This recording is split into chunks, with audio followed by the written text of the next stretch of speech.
दमयंती अब बहुत खुश थी। अब मेरे अंदर डायनी की शक्तियां भी हैं और कर्ण पिशाचिनी की भी। इसका मतलब अब मैं सबसे ज्यादा शक्तिशाली हूँ।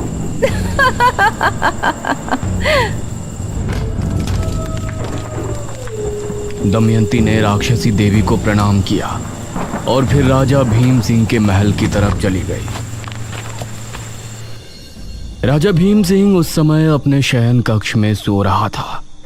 तभी उसे महसूस हुआ कि कोई उसके सीने को सहला रहा है। वो हड़बड़ाहट में नींद से जागा। कौन है? आंख खुलने पर उसने दमयंती को अपने बिस्तर पर पाया तो वो हैरान रह गया। अरे दमयंती, तुम? जी महाराज, हम। कहाँ चली गई थी आप? उस रात से आप कहीं नजर ही नहीं आई। हमने आपको कितना खोजा, आपको पता है? महाराज, आपने हमारे साथ जो किया उससे हमें बहुत बुरा लगा था, लेकिन बाद में हमने सोचा कि आपने हम पर इतनी दया की थी, हमें अपने महल में जगह दी थी। आपके एहसानों के बदले तो हमें जीवन भर आपकी सेवा करने में ही गुजार देना चाहिए।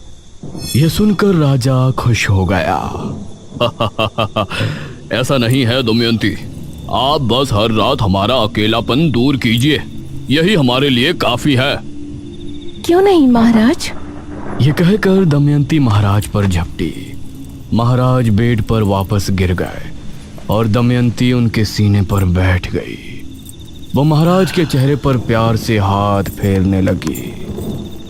महाराज भी उसकी कमर पर हाथ फेर रहे थे और अपनी आंखें बंद करके उसके कोमल जिस्म का स्पर्श महसूस कर रहे थे। तभी दमयंती की आंखें लाल लाल चमक उठी। उसके नाखून लंबे होकर राजा के सीने में चुभने लगे। भीम सिंह ने जैसे ही आंखें खोली तो दमयंती का नया रूप देखकर वो हैरान रह गया। हटिए, कौन है आप? हम वही हैं महाराज, जिनको आप सदैव अपनी दासी बनाकर रखना चाहते हैं। करीब आइए ना।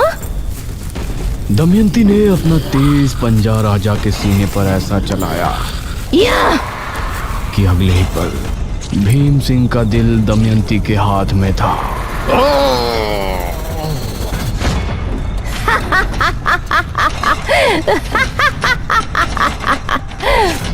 राजा भीम सिंह को खत्म कर दमयंती खिड़की से बाहर कूद गई और बिजली की रफ्तार से वहां से भाग निकली।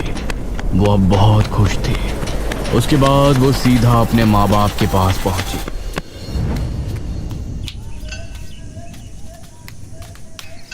अरे दमयंती बेटी। उसकी माँ ने उठकर उसे गले से लगा लिया।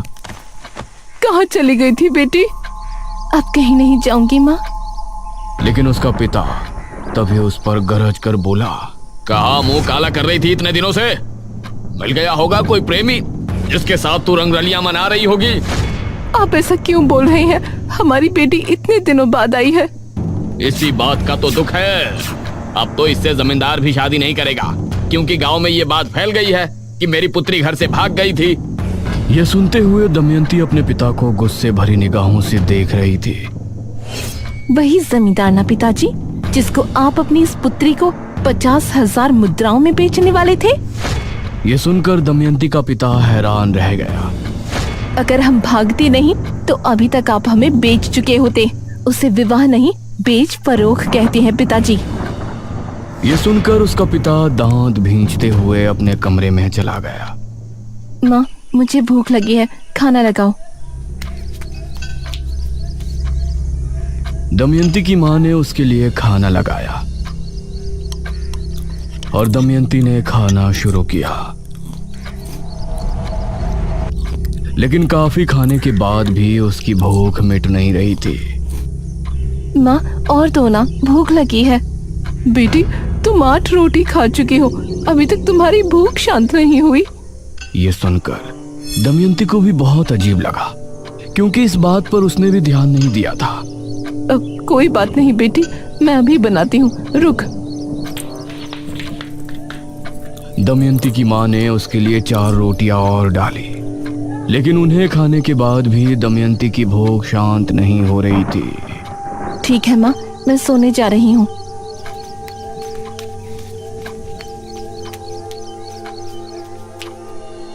ये मुझे क्या हो रहा है?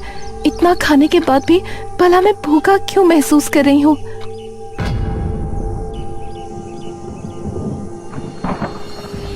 आधी रात का पहर था। चारों तरफ घना जंगल। दमयंती डरी सहमी सी अंधेरे के बीच खड़ी थी। ये मैं कहाँ आ गई? क्या मैं सही जगह हूँ?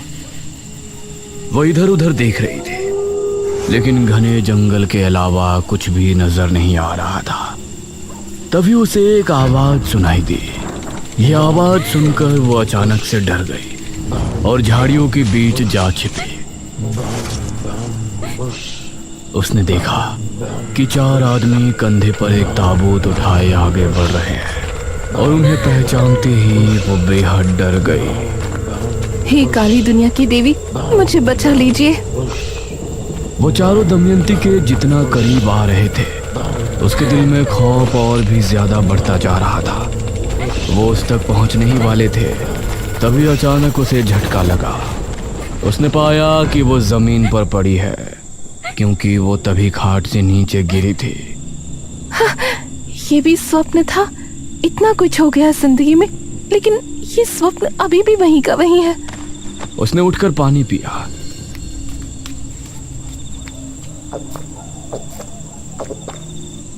लेकिन उसकी प्यास और ज्यादा बढ़ गई। ये क्या हो रहा है मुझे? उसके शरीर में सिहरन होने लगी थी और उसकी आंखें अपने आप ही लाल होने लगी थीं। वो उसी समय जंगल की तरफ भाग निकली। उसके नाखून लंबे हो गए और वो बहुत गर्मी महसूस करने लगी। उसकी चमड़ी भी भयानक हो गई थी। ये मुझे क्या हो रहा है? तभी उसे एक अक्स दिखाई दिया, जो कि तांत्रिका का था।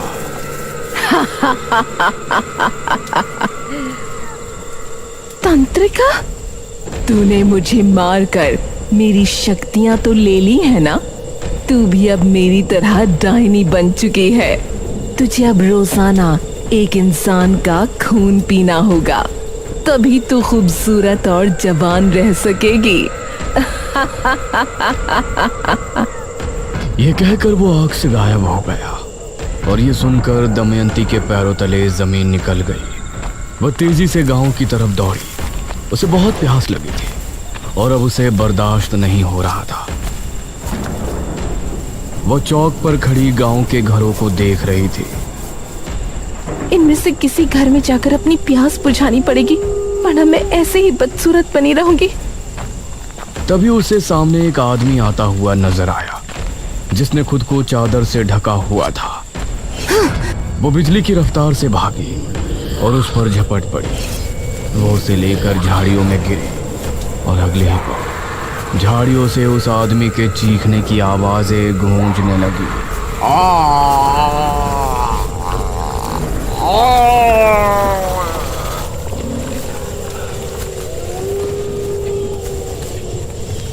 काफी देर बाद दमयंती उस आदमी से अलग हुई। अब उसका शरीर फिर से इंसानों के जैसा हो गया था। उसकी आंखें, उसके नाखून सब पहले जैसे हो गए थे और अब वो खूबसूरत दिख रही थी। अब मुझे घर चलना चाहिए, कहीं माँ ने देख लिया तो सदमे में चली जाएगी। वो उसी समय वहां से भागी और घर पहुंचकर आराम से सो गई। अब उसकी प्यास बुझने के बाद उसे चैन की नींद आ गई थी।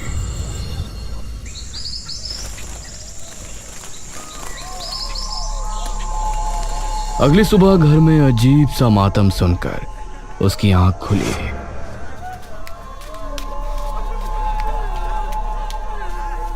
वो कमरे से निकली तो उसके घर के बाहर कुछ लोग जमा थे। उसके पिता की लाश जमीन पर पड़ी थी और उसकी माँ वहीं खड़ी आंसू बहा रही थी। ये क्या? ये कैसे हुआ? जरूर इस पर किसी जानवर ने हमला किया होगा। पूरे शरीर से खून गायब है। उसने देखा कि उसके पिता के लाश के पास वही चादर पड़ी थी जो उस आदमी ने ओढ़ी थी, जिसका शिकार उसने पिछली रात को किया था। यह जानकर उसके पैरों तले जमीन निकल गई कि उसने अपने ही पिता को मार दिया था। उसके पिता का अंतिम संस्कार किया गया और अपनी माँ को सफेद साड़ी में देखकर उसे बहुत बुरा लग रहा था, लेकिन अब जो हो गया था उसे बदला नहीं जा सकता था। वह हर रात को एक मर्द का खून पीने जाती और उसकी सुंदरता निखरती जाती। जो भी लड़का उसे पसंद करता वो उसी को अपना शिकार बनाती, क्योंकि उसको मर्द के नाम से ही नफरत हो गई थी। इसी तरह 40 साल और गुजर गए और अब उसकी माँ भी बूढ़ी होकर खत्म हो गई। गांव के लोग उसके बारे में तरह तरह की बातें करने लगे थे, क्योंकि वो 75 साल की होने के बाद भी बूढ़ी नहीं हो रही थी। लोग उसके करीब जाने तक से डरने लगे थे और इसी तरह से 23 साल और निकल गए। एक रात इसी तरह से वो अपना शिकार करके घर लौटी तो उसको अपने शरीर में अजीब सी सिहरन महसूस होने लगी। ये मुझे क्या हो रहा है? तभी उसे काली दुनिया की देवी की आवाज सुनाई दी। दमयंती, तुम्हारी आयु अब 98 साल 6 माह हो गई है। तुम्हारे पास अब 18 माह का समय है। 18 माह? मतलब 100 वर्ष की आयु होने के बाद 15 माह के बाद तुम एकदम बूढ़ी हो जाओगी और उसके बाद कुछ ही महीनों में तुम्हारी मौत हो जाएगी।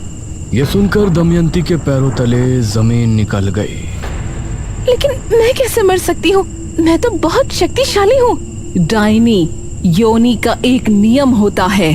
आयु के 100 वर्ष पूर्ण होने के बाद वो किसी भी इंसान का खून नहीं पी सकती, न ही किसी मनुष्य का शिकार कर सकती है। उस समय उसे एक क्रिया करनी होती है जिसमें उसको जिंदा मनुष्य नहीं बल्कि 11 मुर्दों का खून पीना पड़ता है, और ये क्रिया 100 वर्ष की आयु होने के 55 दिनों के भीतर करनी पड़ती है, अन्यथा 56वें दिन उसकी मृत्यु हो जाएगी। लेकिन जब मैं किसी मनुष्य को मार ही नहीं सकती और जिंदा मनुष्य का खून पी नहीं सकती तो इस क्रिया को करूंगी कैसे? वो तुमको करना है।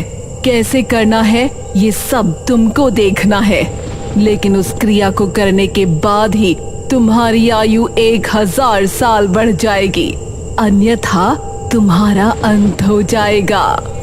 ये सुनकर दमयंती को कुछ भी समझ नहीं आया कि वो आगे क्या करे। इस तरह बेरमपुर में राजा विश्वजीत के प्रजाजन महामारी से जूझ रहे थे। महाराज, नगर में फैली महामारी अब और बढ़ चुकी है। अब इससे नहीं निपटा गया तो राज्य पूरी तरह से तबाह बर्बाद हो जाएगा। इस महामारी से निपटने का बंदोबस्त हम अवश्य करेंगे मंत्री जी। उसी समय एक आदमी वहां पहुंचा। महाराज की जय हो। जी, कौन है आप? महाराज, हम आपके पड़ोसी राज्य बल्लभगढ़ के राजा इंद्रसेन के दूत हैं। उन्होंने आपको शीघ्र ही मिलने बुलाया है। उनका कहना है कि आपके राज्य पर जो संकट आया है उससे निपटने में वो आपकी सहायता करना चाहते हैं। पिताश्री, हमें नहीं लगता कि वो हमारी इस महामारी से निपटने में कोई सहायता कर सकते हैं। हमें स्वयं ही कुछ करना पड़ेगा। समस्या गंभीर है राजकुमारी। हमें एक बार अवश्य ही उनसे मिलना चाहिए। हम आज रात ही उनके राज्य के लिए निकलते हैं। ठीक है पिताश्री, इस महामारी का जो भी हल निकले आप शीघ्र ही वापस आने की कोशिश करें, क्योंकि अगर आप इस बीमारी का इलाज नहीं ढूंढ पाए तो हमें ही कुछ करना होगा। अवश्य राजकुमारी। उसके बाद महाराज विश्वजीत सेनापति के साथ महल से निकले थे और फिर रास्ते में उनको एक सुंदर कन्या मिली, जो कोई और नहीं बल्कि दमयंती ही थी। दमयंती राजा विश्वजीत को किस तरह मिली और कैसे उसने राजा विश्वजीत को अपने प्रेम जाल में फंसाकर अपने 11 मुर्दों के खून पीने वाली क्रिया को अंजाम दिया, ये सब आप पिछले भाग में देख चुके थे। अंत में राजकुमारी मेघालय ने दमयंती पर हमला करके उसकी क्रिया भंग की थी और फिर दमयंती के शरीर वापस शक्ति पाने से पहले राज्य की सेना ने दमयंती को एक गुफा में बंद कर दिया था। कहा गया था कि अगर राजकुमारी मेघालय के कदम उस गुफा पर पड़ेंगे तो दमयंती जिंदा हो सकती है। और 6वें भाग में आपने देखा कि राजकुमारी मेघालय, जो इस जन्म में मेघना है, उसने अपने पिछले जन्म के पिता की लाश को एक गुफा से ढूंढकर निशिरमोलो के हवाले कर दिया था।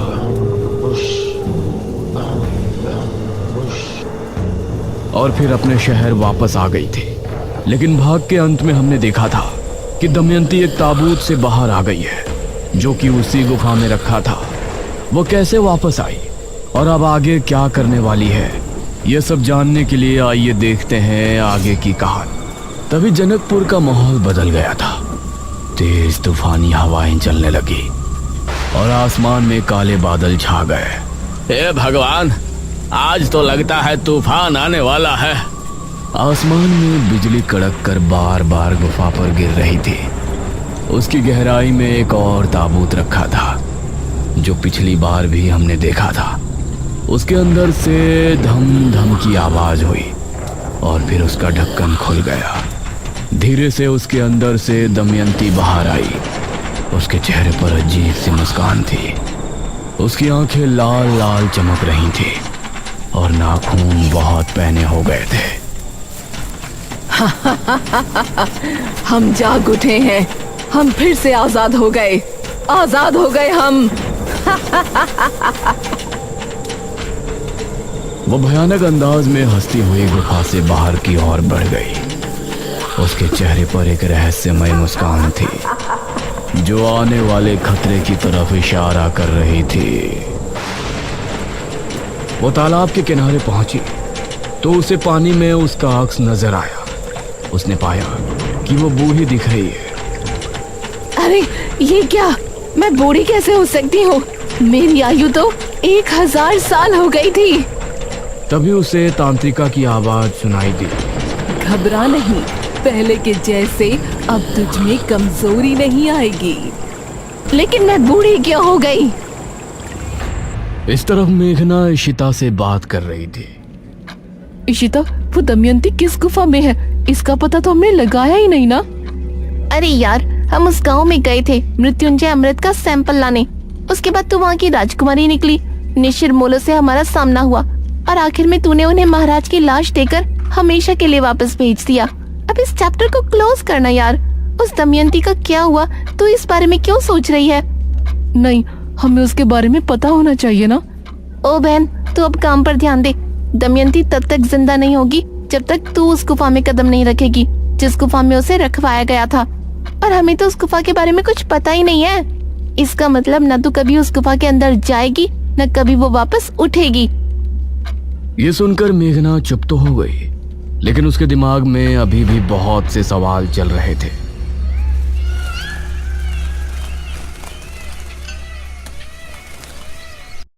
वहीं बेरमपुर में अनुज अपने घर पर बैठा हुआ था। अरे खाना खाएगा या नहीं? कब से इसी सोफे पर चिपक के बैठा है? माँ, मुझे भूख नहीं लग रही है। जब लगेगी तो खा लूंगा ना, आप खा लो। अब उन्हें कैसे बताऊं कि मुझे मेघना की याद आ रही है। इससे अच्छा तो निशिर मोलो कभी इस गांव से जाते ही नहीं। मेघना यहाँ मेरे साथ तो रहती।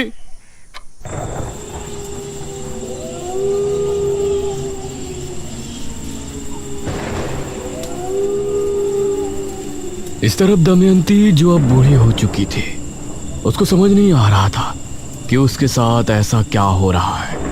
तभी उसे एक आवाज सुनाई दी और उसने आसमान में देखा। अरे ये क्या चीज है जो आसमान में उड़ रही है? ये तो कोई विमान लगता है। उसने आंखें बंद की तो उसे विमान में बैठे हुए लोगों की आवाजें सुनाई दी। अरे इस विमान में मनुष्य बैठे हैं, मतलब इस युग में मनुष्य हवा में उड़कर यात्रा करते हैं। ये संसार इतना आगे निकल गया है। ऐसे में कितने सालों बाद उठी हूँ, कहीं मेरे 1000 वर्ष पूरे तो नहीं हो गए। तभी उसे जोरों की प्यास लगने लगी। बहुत प्यास लगी है, कोई शिकार ढूंढना पड़ेगा। वो अब गांव की तरफ बढ़ गई। जनकपुरी में सभी गांव के लोग अपने अपने घरों में घुस गए थे। इस तरह का तूफान तो जनकपुरी में कभी नहीं आया। इतनी तेज हवा, कहीं घर की छत छप्पर ना उड़ जाए। जहां सभी गांव के लोग घरों में घुस चुके थे, वहीं कोई था जो कि अभी भी गलियों में भटक रहा था। बड़े दिनों के बाद चोरी करने का प्लान बना था, इस कमबख्त तूफान ने सब खराब कर दिया। अब तो घरों में सभी लोग जाग रहे होंगे, चोरी भी नहीं कर पाऊंगा। तभी उसे सामने से दमयंती आती हुई नजर आई। अरे ये बूढ़ी कौन है? वो आदमी कुछ कदम बढ़ाकर दमयंती के पास पहुंचा। दमयंती उसको ऊपर से नीचे तक देखने लगी। इसने कितने विचित्र वस्त्र पहने हैं। शायद इस जमाने के लोग यही पहनते हैं। अरे अम्मा, इतने तूफान में कहाँ जा रही हो? घर चली जाओ। इसको सुनसान जगह ले जाकर इसी का शिकार कर लेती हूँ। बेटा, मैं अपने घर ही जा रही थी, अपनी पुत्री से भेंट करके आ रही हूँ। भेंट करके? वो क्या होता है? अब मतलब मिलकर आ रही हूँ बेटा, लेकिन अब चला नहीं जा रहा। कोई बात नहीं अम्मा जी, आओ, मैं आपको घर छोड़ देता हूँ। आइए, मेरी पीठ पर चढ़ जाइए। उस आदमी ने दमयंती को अपनी पीठ पर बैठा लिया और आगे बढ़ गया।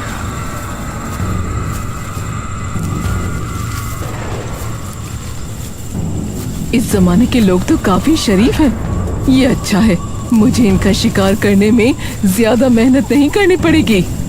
तभी वो आदमी मन में सोचने लगा, इस बुढ़िया के घर में कोई नहीं रहता होगा, तभी तो अकेली आ रही है। अब इसके घर जाऊंगा और फिर इसे मौत के घाट उतार कर इसका सारा धन लूट कर रफू चक्कर हो जाऊंगा।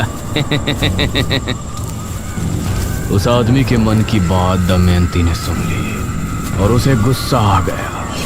उसने अपने हाथों को उसकी गर्दन पर जकड़ लिया। अरे अम्मा, क्या कर रही हैं? तेरा ये दुस्साहस, तू मुझे मौत के घाट उतारने की सोच रहा है? ये सुनकर उस आदमी को बहुत हैरानी हुई। दमयंती ने पूरी ताकत से उसका गला घोंट दिया। वो जमीन पर गिरकर खुद को छुड़ाने की कोशिश करने लगा।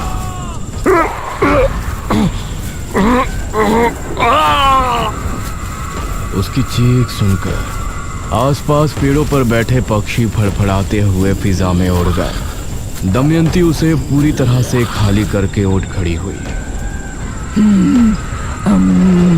अब सुकून मिल रहा है। तभी उसका शरीर ठंडा पड़ने लगा। अब ये क्या हो रहा है? तभी उसके शरीर की रंगत बिखरने लगी। उसके बाल भी काले घने हो गए। देखते ही देखते वो पूरी तरह से जवान और खूबसूरत हो गई। उसने अपने चेहरे पर हाथ फेरा तो अपनी खूबसूरती को वापस पाकर उसे बहुत खुशी हुई। मतलब मैं बूढ़ी सिर्फ इस वजह से हुई थी कि मैंने पिछले कई वर्षों से खून नहीं पिया था। इसका मतलब मेरी जिंदगी के 1000 वर्ष पूरे नहीं हुए। अब मैं राजकुमारी मेघालय से अपने साथ हुई सभी धोखेबाजी का बदला लूंगी।